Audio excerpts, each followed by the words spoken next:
Hello, everyone. Welcome to At the Bar With podcast. I'm Brett, your host, and as always, I'm here with my partner in crime, Stacy. And on the back screen here on the TV, you can see Patrick streaming in from Sacramento. You'll be able to see him on the camera as well. And we have a special guest. Couldn't wait for this show. Probably the closest to a rock star that we've had on the show. Steve Philbrook. Steve, say hi to everybody. Hello. So Steve Philbrook is here, and we're going to be talking to him about a lot of different stuff. But of course, this is a bar. It is. So we are going to get started. Steve wanted just the basic kind of beer, my kind of beer. So hold on. The basic kind of beer. What kind of beer is that? Let me see here. It's basically. Oh, very good. So Steve's like that. I said that before I even saw it. One of my go-tos besides Of course, High Life. you can't have a can of beer without having a koozie. Yeah, There you go. It's sacrilege not to have anything but a koozie around that bad boy. that says Law Enforcement Labor Services. Yeah. On Thank it. you, sir. And I'm going to be having kind of my usual. And if anybody knows what my usual is, The Guinness and it's Guinness and hard cider. It's called the Poor Man's Black Velvet. Okay. So I layer a couple of these here, and I'll get started on that. So Steve, while he's doing that, welcome to the podcast. Thank you. And as you said, this is your first one. It is my first one. Your Yes. very first one. Well, we'll probably have you on as a guest later on, and as we go and bring back other different guests here. Sure. So, Patrick, how are you doing out there in California? How's the weather? It's sunny and hot as usual. It cranked above 90 degrees about 2 weeks ago, and it hasn't stopped. So again, we're at sunny and 100 today. It's pretty boring. What part of California? In I'm in Sacramento. Sacramento. That's right. Okay. Sacramento. Yeah, or as they call it here, Sacramento. They don't do the T. It's kind of a weird thing. It's Sacramento, not Sacramento. That's how they know you're not from here. So Steve, you're a musician and a scuba diving guru. We call it instructor and Yes. business owner. Yes. Which I want to get into that because I'm a scuba diver as well. So, You are. Oh, Yes. fantastic. Well, there you go. yep. But we'll be talking about the music probably first because you guys go back a long time, don't you, Brett? We go back way back. I mean, I think Steve and I went to school at elementary and Yeah. junior high and high school and stayed in contact through college. And we've known each other for a very long time. Probably the longest I've known anybody is Steve. And Steve has been in the music industry for a very long time as well. So we kind of started out playing guitar and hanging out and doing that kind of stuff. And he kind of fell into his groove, and it was kind of fun to watch, actually. You and I actually started writing songs together. Yeah, When I we first did. started writing songs was with you.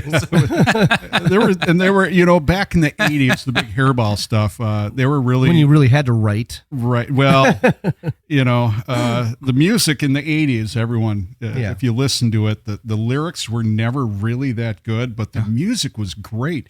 The guitar parts and how the songs are structured were, almost genius, but it was always the lyrics were always kind of lacking, and about girls and partying and that kind of stuff. Yeah, theory on that too, and that's why the guys writing songs, girls writing songs back then. We're all young, and That was me in the 80s. Remember that, Brett? Oh my God! Yeah, we got to flip that up. If anybody can see that was You had hair. I had lots of Oh, long. wow. I had lot. Yeah. But when you're 18 to 22, 25 years old, you don't know a lot. No. You know the You thought party you era, did. right? Yeah, you And, thought you did. so the songs that seem to have a lot of substance, probably either written by John Bon Jovi or there's a couple major writers out there. Yeah. It's surprising when you find out later on who wrote the song, like the number of songs Prince wrote, for different people. Yeah, and you didn't, you never knew that. Yeah. Yep. Over the years, I've listened to a lot of especially the 90s artists, and come to find out in 2020, that's been a cover that they did. It was a song done in the 60s or 70s. Some of those things just kind of baffle me. And Brett's continuously ganging up on me because he knows I went to Irondale and he's bringing all these Mounds you guys in here. We had a little Yeah, I was going rivalry to say, you're going dipping into on. the Mounds View well pretty hard here, Brett. If we're ever going to go outside of Mounds View, we will be. Yeah, we will be. It just happened to be that Steve happened to be a Mounds View guy, and so he's on the show. You know, but we're all new at this. We're starting out and do what makes you comfortable. We start in a a small little bullseye, little circle, and then we work our way out, right? Well, but the thing is, the people that I've known from Mounds View, they always seem to have good stories. Mm-hmm. Well, Mounds View bred musicians. Yeah. I mean, you look at, there's so many good, successful musicians still going. That went to Mounds View High School. I don't know. There's something in the water. Something was in the water. The refinery up there was. And man, we had Matt Vernon, if you remember Matt. Yeah, Vernon yeah, from high yeah. school. He was on the podcast and talking to him about a lot of different stuff that him and Stacy kind of hit off in terms of teaching, instruction. Being a teacher in inner city schools and stuff like that. So it was pretty cool. Yeah, it seems like Steve and Brett wrote a song about me. Actually, it was Brett. Yeah, we did. Steve helped. We did. Yeah, we did. Many years ago, before Gina and I were even married. Yep. Do you still have that So song? before we dive in, Stacy, it's on the what are you first drinking? press I'm Kitten curious. record. Yeah, it is. Yeah. This is I'm drinking this was my birthday present from last week. Ann bought me a bottle of Truth and Valor. It's a Cabernet Sauvignon, which is pretty tasty actually. I like the Probably wine from 'cause right here in Northern California.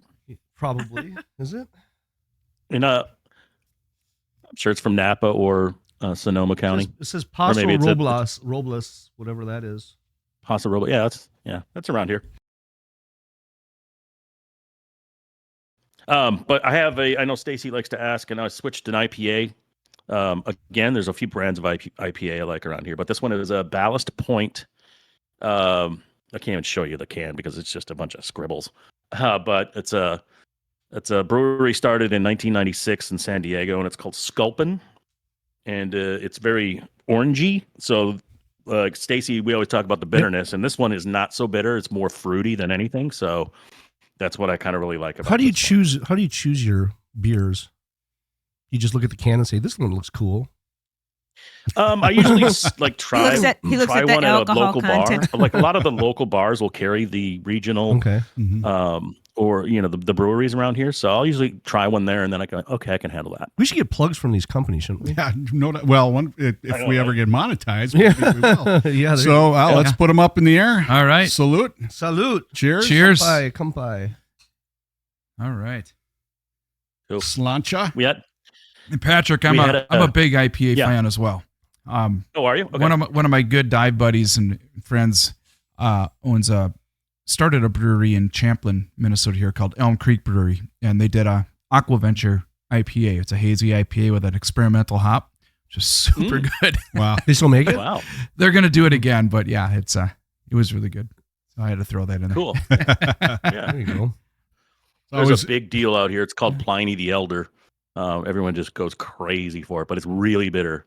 Okay. So I'm not a big guy. fan Yeah, of that. the thing is, I'm not big on bitter. I like the malty stuff because I worked in an Irish pub for so long, and you have like Smittix and Guinness. I mean, you have these very malty, not very bitter beers. The only thing that was kind of bitter was the cream ales that they had. Okay. Boddington's, which was a cream ale that had a little bit of that bitterness to it, but it wasn't too bad.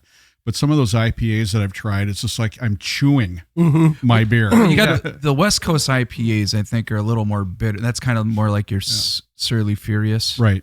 And then I like the hoppy ones, though, not as much as the bitter ones. So The bitter one's a little the hazy hoppies. and I can do if it's a little hoppy, I mean, I can do that. I do enjoy those, but I've drank Irish for so long that Guinness, and It looks cool. it looks cool. You can see That is the perfect. for those of you pour. that can see that this is what a poor man's velvet looks like. Looks That's very, perfect. very nice. Nice The pour. cider on the bottom, the Guinness on top, and it's very tasty, especially with the Jameson orange, because it's kind of that citrus from the. Now, who's backing who there? Well, this is the back to this. Okay. Just want to make sure. And I'm not. I love whiskey, and I've been a whiskey drinker for a long time, and I tried different whiskeys. Irish whiskeys are kind of my favorites. I drink John Powers mostly when I drink whiskey. Jameson's good, but this Jameson Orange has got a completely different flavor, different palate. You can tell that it's whiskey, but you have a really good orange flavor. It's almost like an orange rind to it. Yeah, exactly. And it has a great flavor to it, and Scotch, single malt scotches, I like. I try to stay away from the Islays, and I like the Highland a little bit better, like Macallan, Glenmorangie, Glenfiddich.